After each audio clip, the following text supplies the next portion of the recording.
Ma vie,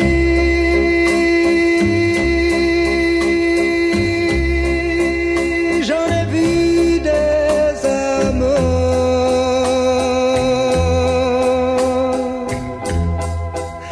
Ma vie,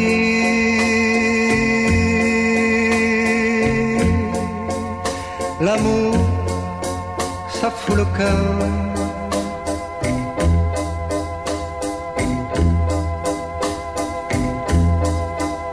Je sais,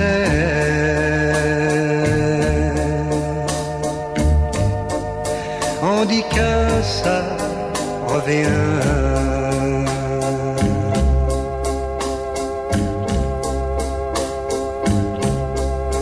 Ma vie,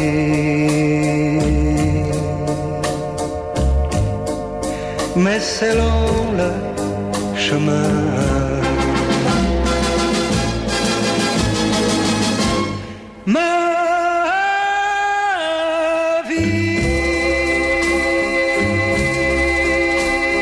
2023 va a acabar con más asesinatos machistas que los 3 años anteriores, rompiendo la línea descendente que llevábamos desde 2019. Esta noche vamos a hablar en Hora 25 de un libro muy valiente, que trata precisamente de la lucha de una mujer contra la violencia de género y contra un sistema institucional y judicial imperfecto, que además no está protegiendo debidamente a muchas mujeres. La novela es Una bañera de hojas secas, editada con Plaza de Janes, y su autora es la periodista Marta González Novo. Marta, buenas noches. Buenas noches, Aymar. Gracias por venir a presentar la novela Hora 25. Para mí es un honor que me hayáis invitado y fíjate, la semana en la que hemos conocido precisamente lo que ha ocurrido en Carabanchel, que un sistema judicial imperfecto no ha sido capaz de proteger a una madre y a una niña de 5 años de las manos de un depredador, ¿no? Una mujer que llegó a tener medidas de protección, pero que la justicia se las quitó. La justicia se las quitó, en este caso, fíjate, al final esta novela, Una bañera de hojas secas, nace de la experiencia en Hoy por Hoy Madrid de mujeres que han pasado por el programa, de mujeres como esta víctima. Al final la justicia le retira las medidas porque ya, por miedo, prefiere no declarar y no cuenta lo que hay. Pues bueno, ahí la justicia tiene que actuar de oficio y saber que esa mujer, por miedo, no está denunciando. Protéjanla, protejan a sus hijos, que otros 2 se salvaron porque se escondieron en la casa. Una bañera de hojas secas es la historia de una superviviente. Yo necesitaba contar esto, quería contarlo. Han venido a lo largo de los últimos 12 años muchas mujeres víctimas de violencia de género al programa. Y unas me impactaron mucho, porque fíjate, yo no sé si tú has tenido alguna vez la experiencia o no de tener que sentarte en un juicio, pero es una experiencia... Por suerte no. Por suerte no, pues es una experiencia terrible, porque imagínate una mujer que siente que se juega a sus hijos, si la creen, si no la creen, en un ámbito que no es nada amigable, donde hay un juez o una jueza, o sea, no es nada amigable, no se te recibe con cariño, ¿no? Y sobre todo mujeres que tienen dificultad para hablar, para tener voz. Imagínate, compañeras periodistas nuestras que pueden haber pasado por esa tesitura, que están acostumbradas a hablar y a las que les resulta extremadamente difícil. Pues hubo una ONG que a mí me llamó mucho la atención y que este libro nace precisamente ahí, que hacía talleres de radio, podcast, con mujeres para enseñarlas a hablar y sentarse en un juzgado delante de abogados, fiscales, jueces, procuradores y abrirse la entraña y contar su historia. Y pensé, hay que darle voz a las supervivientes. Un 25,5% de mujeres que sufre violencia tiene ideaciones suicidas. A Rebeca Agustí, a mi protagonista, le pasa. Háblame de Rebeca Agustí. Pues Rebeca Agustí es un homenaje a mi abuela Concha Agustí, que en mi casa siempre ha planeado la sospecha con bastantes certezas de que fue víctima de violencia de género, pero nunca se ha terminado de hablar de eso. Rebeca es el nombre que siempre me quiso poner mi madre, es como mi alter ego, pero al final se impuso el criterio de mi abuela paterna, que era una mujer gallega maravillosa, y puso Marta, ¿no? Y al final, al principio lo digo, de la novela, ¿no? Ojalá mi abuela hubiese tenido las herramientas, la situación económica, porque cuando te metes en juicios tienes que tener una situación económica en la que no dependas de tu maltratador, la salud y un lugar que pudiese protegerlas, ¿no? Y estamos viendo que la justicia... es un lugar que ahora mismo para mí el sistema no funciona. Marta, ¿qué o quién es Kidam? Kidam Esto, fíjate, fue el nombre que me dio un especialista cervantino, amigo de la familia, un hombre maravilloso que sabía que estaba buscando un nombre para el maltratador, para el depredador. Y yo no quería ponerle un nombre, porque pensé, cada mujer y cada hombre, porque hay hombres en muchísima menor medida, ¿no? Pero habrá también hombres que sean víctimas de esto. Y Quidam es un término que viene en la RAE, solo hay que buscarlo, que es cuando no quieres nombrar a alguien despreciable, le pones Quidam, que es un malo cualquiera. Y yo quería que las lectoras y los lectores pusiesen su propio nombre a su propio Quidam. Volvamos a Rebeca. Volvamos a ese París en el que ella, bailarina de clásico español, conoce a un banquero. Y a partir de ahí... Pues a partir de ahí... Esto yo creo que debería enseñarse en las escuelas, ¿no? ¿Qué es el amor? ¿Cómo evitar relaciones tóxicas? Y a partir de ahí inicia una relación sentimental muy precipitada, se casa muy pronto, se queda embarazada muy pronto y empieza a atisbar algunas señales y algunos amigos empiezan a alertarla de que están empezando a ver cosas raras. Su amiga Raquel, por ejemplo, que lo cuento en la novela, pero ella en ese primer año no puede escuchar. Tan fascinada como está, embarcada en ese amor, porque ella lo que le hace ilusión es casarse y ser madre, ¿no? Y no es capaz de ver al otro. Si se hubiese dado un poquito más de tiempo, tal vez habría sido capaz de ver. ¿Tú crees que tu abuela se vería reflejada en Rebeca? Sí, de hecho al final de la novela, sin destripar nada... no hagamos spoilers. Sin hacer spoilers, digo que mi abuela Concha Agustí firma desde la mitad invisible. Mi abuela Concha Agustí murió cuando yo tenía 1 año y medio. Firma desde la mitad invisible esta novela que por fin, yo sospecho, sé, que le ha dado paz. La hemos escrito mano a mano. ¿Y a ti? ¿Te ha dado paz? A mí me ha dado paz porque siento que doy voz a muchas mujeres que no tienen voz. Cada uno al final, he leído muchos libros en estos años, en esta década, pues El plan de tu alma, Brian Weiss, de los que hablo en la novela. Cada uno al final viene con un don, la clave es saber encontrarlo, ¿no? Que eso es importante.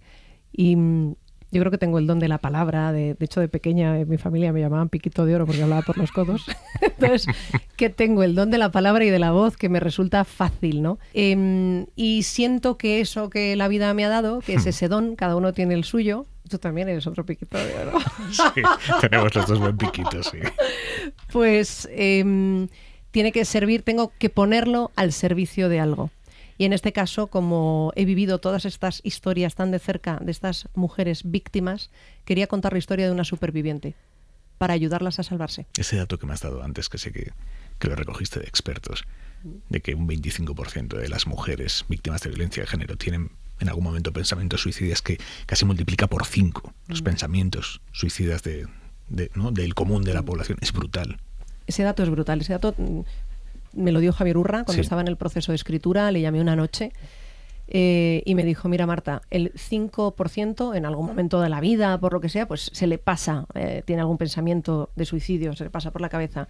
Pero es que eso se multiplica por 5 en el caso de las mujeres víctimas de violencia de género, un 25,5%. Y hay un momento que a Rebeca se le pasa por la cabeza y de hecho tiene pastillas en la mano. Y aquí, fíjate, hay otra cosa muy importante. Sin destripar la novela, porque yo quiero que la lean y se embarquen en ese viaje, ¿no? Entrevisté también a Iñaki Piñuel, que está también especializado, les entrevisté durante el proceso de construcción de la novela, un psicólogo especializado precisamente en relaciones tóxicas, y decía, es muy importante que la superviviente sobreviva. ¿Por qué sus hijos, por qué sus hijas la necesitan viva para salir adelante? Porque yo ahora estos días he pensado mucho en esos niños que han conseguido evitar la muerte del maltratador y del asesino de este señor de Carabanchel, pero digo, ¿y ahora qué futuro les espera? Con una hermana asesinada y con una madre asesinada. El tipo cogió y mató a la madre en el garaje y después subió a la casa y mató a una de las hijas y los otros 2 niños consiguieron esconderse. ¿Qué vida les espera? ¿Qué vida les espera? Por eso es importante que, como decía Iñaki Piñuel, una superviviente tiene que tener las herramientas necesarias, que yo sé que es un proceso horrible, que sentarse en un juzgado es un proceso terrible, que denunciar todo esto tienes mucho miedo. Rebeca se tiene que reconstruir, sale una nueva Rebeca de esta novela, pero al final Rebeca va a salvar a sus hijos. La novela la presentaste el viernes pasado en el Salón de Columnas del Círculo de Bellas Artes. Me han dicho, por cierto, que aquello se llenó hasta la bandera. Y te acompañó la psicóloga especializada en relaciones tóxicas, con quien hemos hablado aquí en Hora 25 ya, Silvia Congost. Buenas noches. ¿Qué tal? Buenas noches. Muchas gracias. Un placer acompañar a dos piquitos de oro tan enormes y a los que tanto admiro como vosotros. Bueno, Silvia, tú tampoco andas mal de piquito de oro. Bueno, y hago mis pinitos. Silvia, háblame del libro de Marta. Pues mira, yo este libro, cuando me lo pasó Marta, que eran aún las galeradas, lo primero que le dije es de cómo has sido capaz de expresar y de compartir algo con una precisión tan absoluta. Es una situación que viven muchísimas personas, pero lo hace con unos detalles y que te deja los pelos de punta absolutamente. Yo llevo muchos años trabajando con estos temas y puedo asegurar que este libro es un tema que es muy pesado y es muy duro, pero es una oda a la esperanza, es una oda a la libertad, a la vulnerabilidad y al amor al final, porque no deja de ser una historia muy dura de desamor, pero el trasfondo que hay en todas sus páginas es el de un amor muy profundo y muy verdadero, que es el de la protagonista. Silvia, en el libro hay un capítulo en el que la protagonista acude a un encuentro con una terapeuta que Marta me dice que está basada en ti, además. Parece ser. Y ahí descubre que es la tríada oscura de la personalidad. Y empieza a abrir los ojos. ¿Qué es la tríada oscura de la personalidad? Lo llamamos a las personalidades que tienen tres perfiles dentro de sí mismos, que es la personalidad más maquiavélica, que son esas personas que son muy cínicas, que te humillan sin que les tiemble el pulso en absoluto. Luego hay una parte más psicopática, la personalidad más del psicópata, que es ese individuo que disfruta incluso cuando ve que estás sufriendo, cuando consigue hacerte sufrir.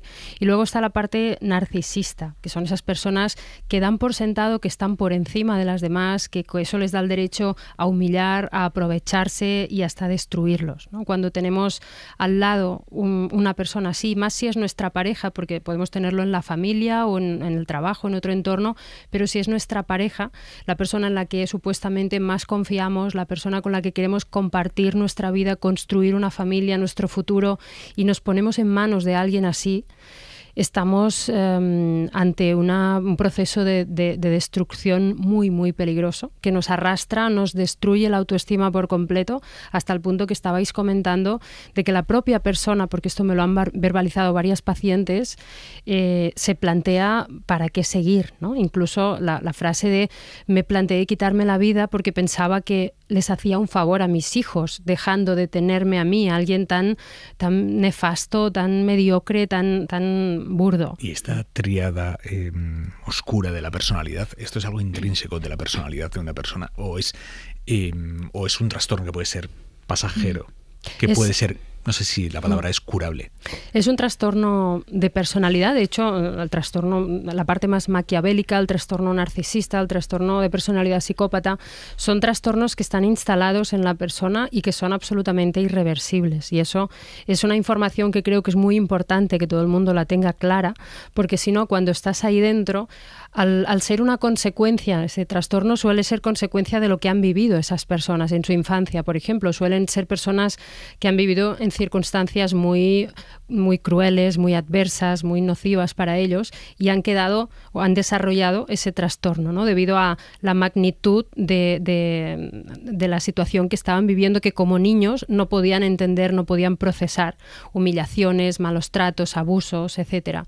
Entonces, a la que tú desarrollas ese trastorno, es como que quedas desconectado de la capacidad de empatizar, de la compasión hacia los otros seres humanos y quedas dañado de manera permanente. Tenemos que identificarlo para no caer en el error de querer salvar a esa persona o conectar, porque las víctimas suelen ser personas muy compasivas, de yo quiero ayudarle, pobre, ¿no? Sea hombre o sea mujer, ¿eh? Porque estos perfiles... Solo sufren hombres y mujeres. Hombres y mujeres, entonces de pensar, yo soy su pareja, en el fondo sé que me ama, tengo que ayudarle, no voy a abandonarle porque tiene esas secuelas, pero al final quien está en peligro absoluto eres tú y solo tienes una opción y es irte de ahí lo antes posible. Te pregunta Marta. Fíjate, yo hay una cosa, hasta ahora Silvia, comentando, también hay muchos datos y muchos estudios que están saliendo últimamente. Afortunadamente, en los medios de comunicación aquí en la SER estamos poniendo voz a esto. La Fundación ANAR, la semana pasada, tú hablabas de la educación, lo contábamos también en la casa, decía que ha aumentado la violencia de género entre adolescentes en más de un 85%. ¿A ti te llegan a la consulta muchos jóvenes que están sufriendo esto y que no saben identificar de esta persona me puedo enamorar? Ojo, me estoy metiendo en una trampa? Sí, cada vez llegan más, sobre todo porque los propios padres ven la alarma y se preocupan al ver a su hijo o su hija sufriendo en este tipo de relaciones. No porque ellos mismos lo detecten, porque se dice mucho que hoy los jóvenes, las relaciones están cambiando, que son como más, que no se enganchan tanto. No, está pasando lo mismo, incluso parece que hay un cierto retroceso.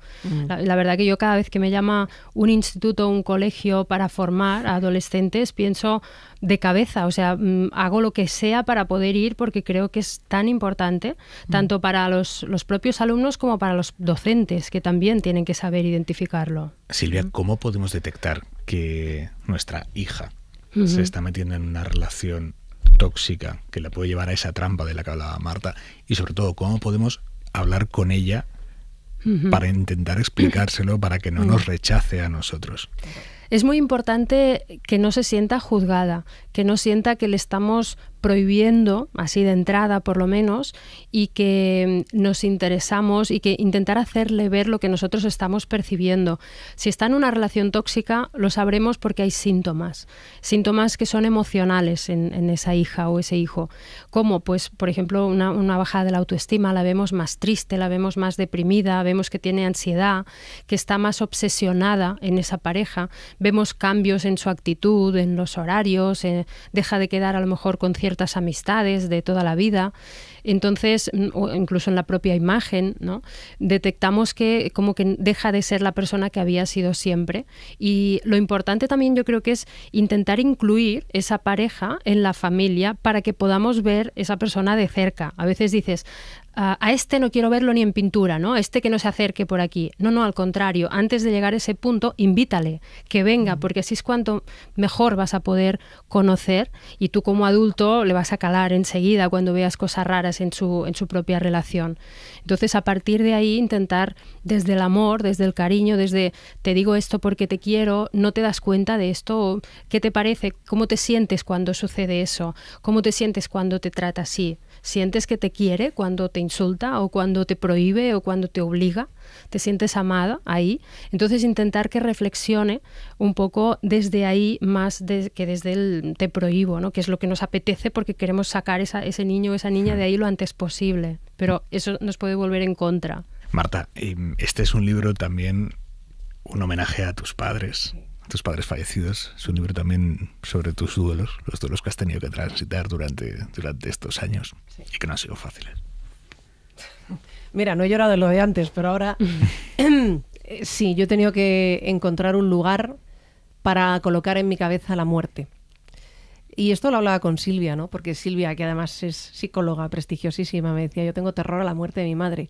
Yo me he pasado toda la vida con terror a la muerte de mi madre, habiendo encajado que mi padre murió hace 20 años. Este mes de diciembre va a hacer 20 años y fue un palo muy gordo para la familia, ¿no?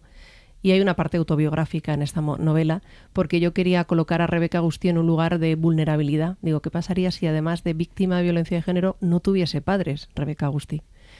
Y quería contar en ese camino qué libros me han ayudado a mí a entender la muerte y a encajarla. Y de una forma, pues bueno, un poco mágica, una mujer con la que yo estuve haciendo constelación familiar hace años, me dijo, tienes que leer a Brian Weiss.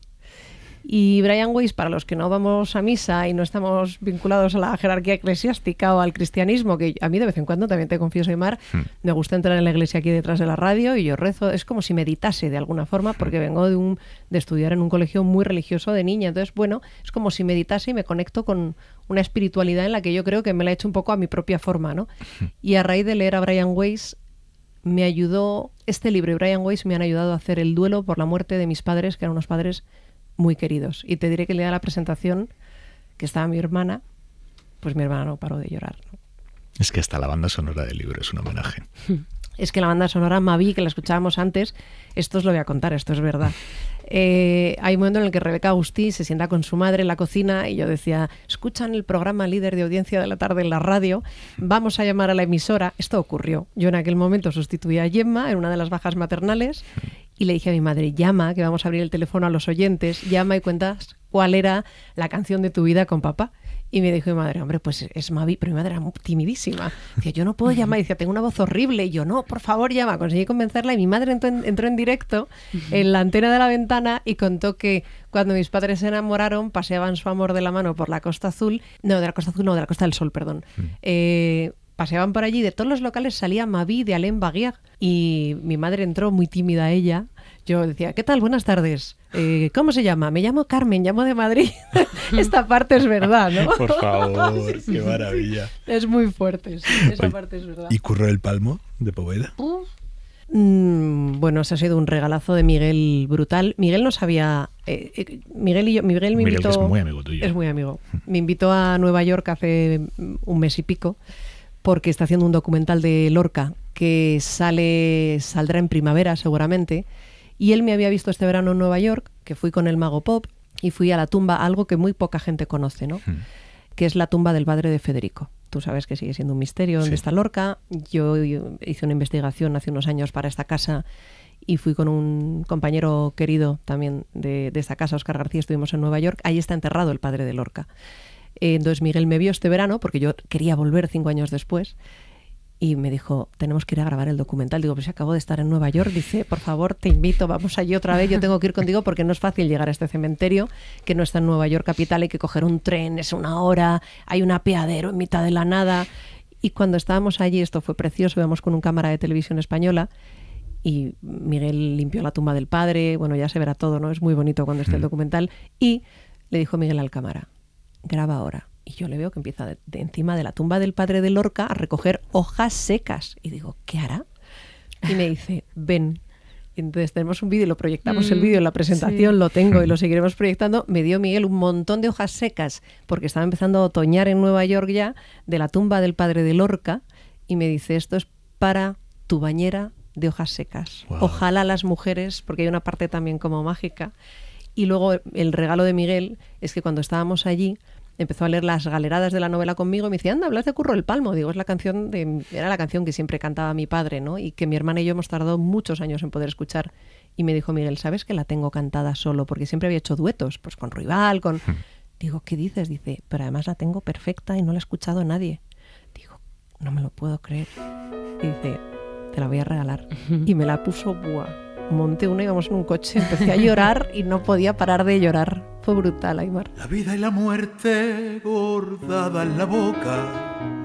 Tenía Mercedita, las del guardarropa. La del guardarropa o del tabla del lacio.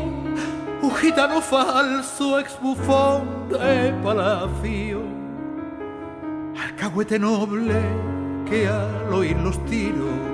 Marta, muchísima suerte con tu primera novela, Una bañera de hojas secas, Plaza y Janes. Para mí ha sido un honor estar en Hora 25. En este programa yo fui productora con Carlos Llamas, el último año de la vida de Carlos Llamas. Y en la novela, como hay muchos homenajes encubiertos, Rebeca Agustí trabaja en una compañía de ballet y tiene un compañero maravilloso de voz preciosa y un señor increíble con un pensamiento acertado, que un día le regaló un disco de amor con música francesa y le dice, te tienes que enamorar con esta música porque el amor en francés se canta de otra forma. Y la recibió a Rebeca Agustí en su última primavera en la terraza de su casa de Canillejas. Ese disco existe y ese señor al que no pongo nombre es Carlos Llamas. Silvia Congost, muchísimas gracias por acompañarnos. Gracias, ha sido un placer enorme. Gracias, Silvia, gracias, Marta. Gracias. Y un manojito de escarcha.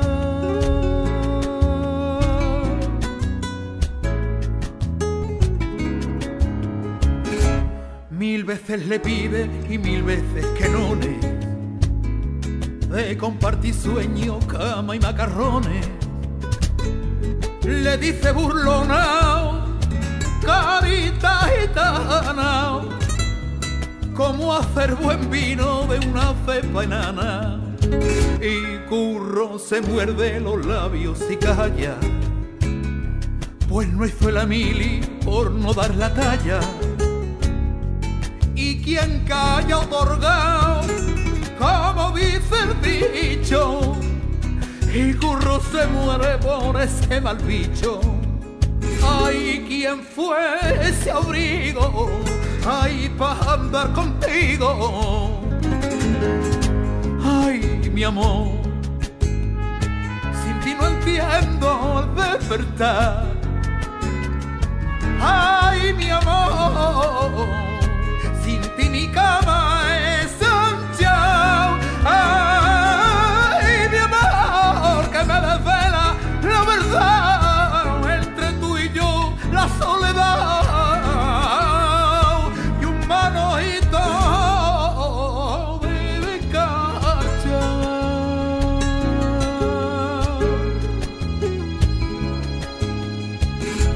Buscando el olvido se dio a la bebida,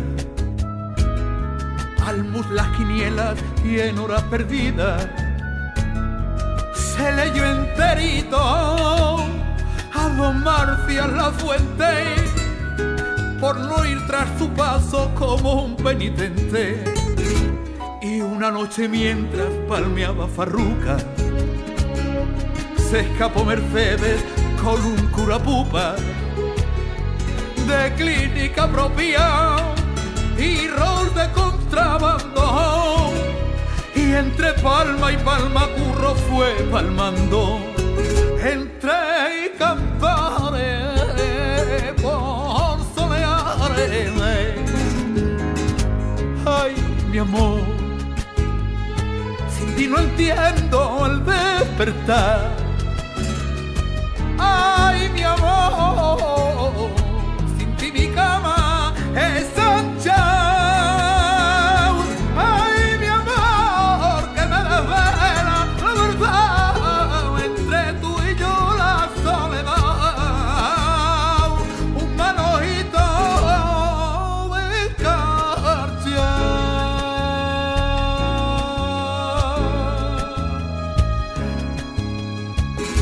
Quizá fue la pena o falta de hierro. El caso es que un día nos tocó ir de entierro, pésames y flores y una lagrimita que dejó y la patro al cerrar la cajita.